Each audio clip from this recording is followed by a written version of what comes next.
বন্ধুরা, কেমন আছো? সবাই ভালো আছো তো? এই গরমে আশা করি সবাই ভালোই আছো। বাচ্চাটা আমাকে দেখে খুশি হয়েছে। তা যাই হোক, এই গরমে খুব সকাল সকাল এসেছিলাম কৃষ্ণনগর। এখন ফিরছি। আসার সময় রেকর্ড করে ভেবেছিলাম, কিন্তু ক্যামেরাটা অন করে দেখি চার্জ নেই। তো এখানে এসে কৃষ্ণনগরে এসে শহরে বসে আমার এক পরিচিত দোকানে চার্জ দিয়ে ফেরার সময় রেকর্ড করছি। এখন বাজে বেলা 2:30। এখন বাড়ির পথে। নিচে আগুন, ওপর থেকে আগুন ঝরছে। মনে হচ্ছে আমি কোনো আগুনের ভাটির মধ্যে দিয়ে চলছি। এই গরমে দূরে কোথাও যাওয়ার ইচ্ছেও ছিল না, কিন্তু বিশেষ একটা প্রয়োজন ছিল। আমার মায়ের চোখের ওষুধ ফুরিয়ে গেছিলো, যে জন্য আমাকে আই ড্রপ কিনতে 3টে আই ড্রপ দরকার ছিল। সেই 3টে আই ড্রপ কিনতে আমাকে আসতে হয়েছিল, কারণ আমার এলাকায় এই ঔষধ 3টে পাওয়া যাচ্ছিল না। ভেবেছিলাম যে সকাল সকাল এসে কৃষ্ণনগর এখন 12 দোলের মেলা চলছে রাজবাড়িতে, সেখানে হয়ে ফিরবো, কিন্তু এই গরমে সেটা সম্ভব হলো না। এখন ফিরছি। আমাদের এই কৃষ্ণনগর রাস্তাটা সব থেকে জনবহুল রাস্তা, কিন্তু একটা জনপ্রাণীও নেই রাস্তায়। আমাদের এই কৃষ্ণনগর একটি প্রচণ্ড জনবহুল এলাকা, এখানে সবসময় ভিড় থাকে, কিন্তু তাপমাত্রার এই প্রভাবে রাস্তা প্রায় শূন্য বললেই চলে। বিশেষ করে ঝাড়খোপের রাস্তায় দেখতে পাচ্ছি পুরো ফাঁকা। এই সীমানগর ক্যাম্পের এই জায়গাটা কিছু বড় বড় পুরোনো সমাজের পরেও গাছ আছে, এগুলোতে সবসময় লোক থাকে। আজ সেখানেও একটা মানুষজন দেখতে পাচ্ছি, পুরো এলাকাটায় ফাঁকা দেখছে। মনে হচ্ছে সত্যি পুরো চলে গেল। যদি তারপরও না হতো, তাহলে আপনাদের জন্য 12 দোলের মেলাটা দেখাতে পারতাম। আমরা যদি জল সংরক্ষণ করি এবং বৃক্ষরোপণ না করি, জল সংরক্ষণ যদি ঠিকঠাক করতে না পারি, অদূর ভবিষ্যতে আমাদের এর থেকে বড় বিপর্যয়ের সম্মুখীন হতে হবে। যেমনভাবে করোনা আমাদের লাথি মেরে ঘরে ঢুকিয়েছিল 2 বছর, আমরা তারপরে যদি সেখান থেকে শিক্ষা নিতে না পারি, তাহলে অদূর ভবিষ্যতে কপালে ঘোর কষ্ট আছে। তাই বন্ধুরা, সবাইকে অনুরোধ করব, বৃক্ষরোপণ করুন। যে যার বাড়ির আশেপাশে যেমন খুশি গাছ লাগান ও জল সংরক্ষণ করুন। আমাদের এলাকার সবথেকে ঘন বসতিপূর্ণ বাজার হচ্ছে চাপড়া বাজার। এর আশেপাশে অন্তত 20খানা গ্রাম জুড়ে এই বাজারটি। এই শ্রীনগর মোড় থেকে চাপড়া বিডিও অফিস নর্মাল দিকে পার হতে লাগে 10 থেকে 12 ফুট। সেই বাজার আজকে পুরো ফাঁকা, একটুও কোথাও জ্যাম নেই, লোকজনের চাপ নেই, সেইভাবে কাউকে দেখতেই পাওয়া যাচ্ছে না। এত গরম, মানুষ অসহ্য হয়ে উঠেছে। পুরো বাজার ফাঁকা, দেখুন পুরো বাজার ফাঁকা। যারা বিশেষ কাজে বাইরে বেরিয়েছে তারা ছাড়া আদার্স কাউকে দেখা যাচ্ছে না। পুরো এলাকার জন্য অনেক শূন্য। এই যে চারবাজারের মেন বাস স্ট্যান্ড, এখানে তো অন্তত 5 থেকে 7 মিনিট সময় লাগে পার হতে। আর আজকে পুরো শ্রীনগর মোড় থেকে চাপড়া বাজার পার করে এই যে বিটিআর মোড় চলে এসেছি, ঘুরিতে আমার সময় লেগেছে 1.5 মিনিট, যেখানে সময় লাগে 10 থেকে 12 মিনিট। তাই বন্ধুরা, সবার একটা বিশেষ অনুরোধ, শুধু গরমের সময় নয়, যে যখন সুযোগ পাবেন কিছু না কিছু বৃক্ষরোপণ করুন। জলকে অযথা নষ্ট না করে সংরক্ষণ করুন। এতে আমাদেরও ভালো হবে, আমাদের পরের যে প্রজন্ম তাদের জন্যও ভালো হবে। নাহলে অদূর ভবিষ্যতে প্রচণ্ড কষ্ট ও প্রাকৃতিক বিপর্যয়ের সম্মুখীন হতে হবে।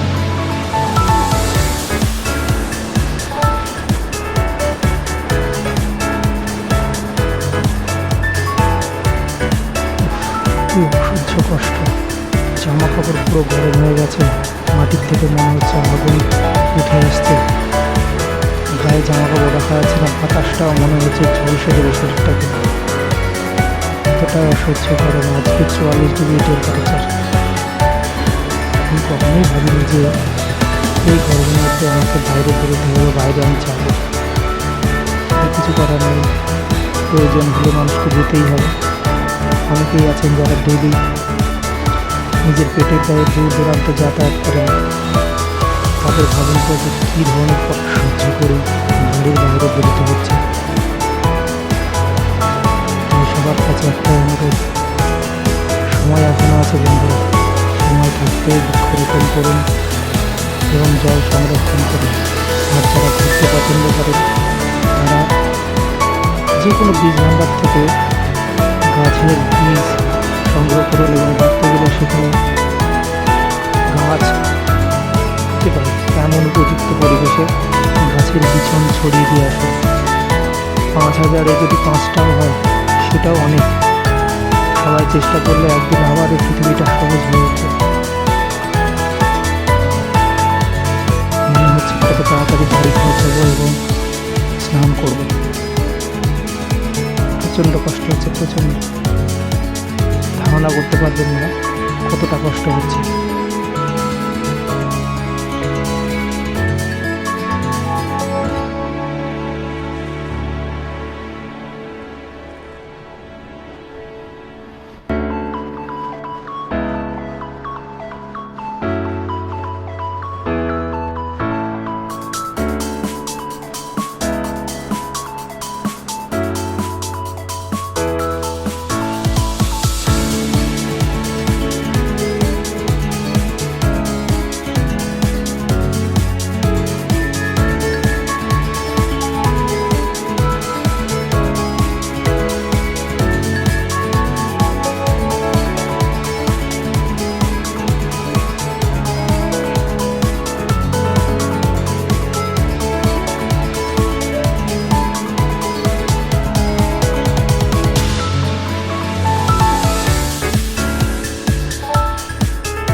দিয়ে বাজারটিও যথেষ্ট জমজমাট, সবসময় সারা রঞ্জনে প্রচুর ভিড় থাকে।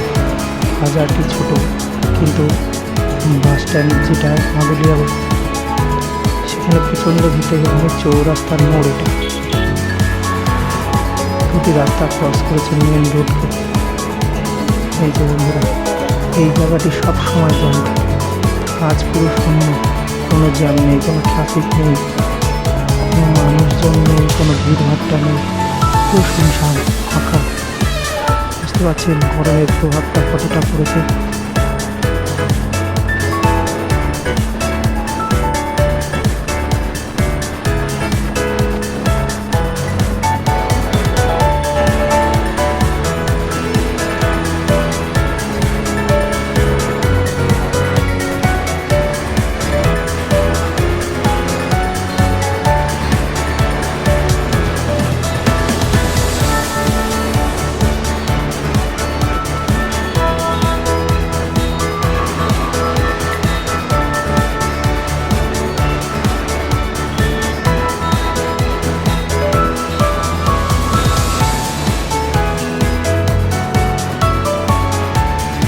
তার থেকে ভালো কৃষ্ণচূড়া গাছটি দেখে। এই গরমে কৃষ্ণচূড়া গাছটি পুরো লাল হয়ে যায়, খুবই সুন্দর। এটা দেখলে মনে হয় যে পুরুলিয়া বাঁকুড়ার গেলে ওখানকার পরিবেশ সত্যি কতটা সুন্দর লাগবে। শুধু গরমের অত্যাচারে অতিষ্ঠ ঘটেছে মানুষ। আমার পুরুলিয়া থেকে।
চলে এসেছি আমাদের বাড়ি রেডিও চলন্দি নদী। তখন জল একেবারে তলানিতে, মানুষ হেঁটে পার হতে পারবে। পুরো জল শুকিয়ে গেছে, লিয়ার নেমে গেছে। আর 5-7 কিলোমিটার গেলেই তাই বাড়ি পৌঁছে যাবে। মনে হচ্ছে শুধু যে কখন বাড়ি পৌঁছবো, কখন স্নান করবো। এই গরমের বন্ধু যেই বাইরে আসুন না কেন, বিশেষ প্রয়োজনে আসুন, যে কারণেই আসুন, যথেষ্ট পরিমাণে জল সঙ্গে রাখবেন এবং হাত পর্যন্ত ঢাকা জামা প্যান্ট পরবেন। মাথায় অবশ্যই হেলমেট ব্যবহার করবেন।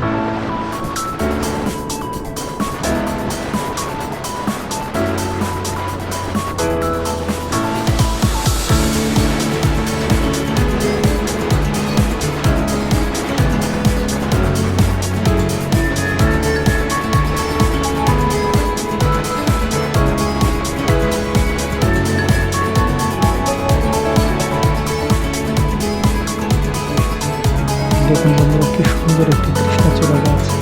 আমাদের এই রাস্তায় চলার পথে বেশ কয়েকটি কৃষ্ণচূড়া গাছ আছে, পুরো ফুলে ভরে আছে, লাল হয়ে আছে, সুন্দর, কি সুন্দর, অপরূপ সুন্দর দেখাচ্ছে।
দেখে আরও অস্বস্তি বাড়ছে, মনে হচ্ছে যেন গাড়ি থেকে লাফ নিয়ে দৌড়ে গিয়ে বাড়িতে ঢুকি এবং বাথরুমে যাই, স্নান করি। সবাই ভালো থাকবেন বন্ধুরা।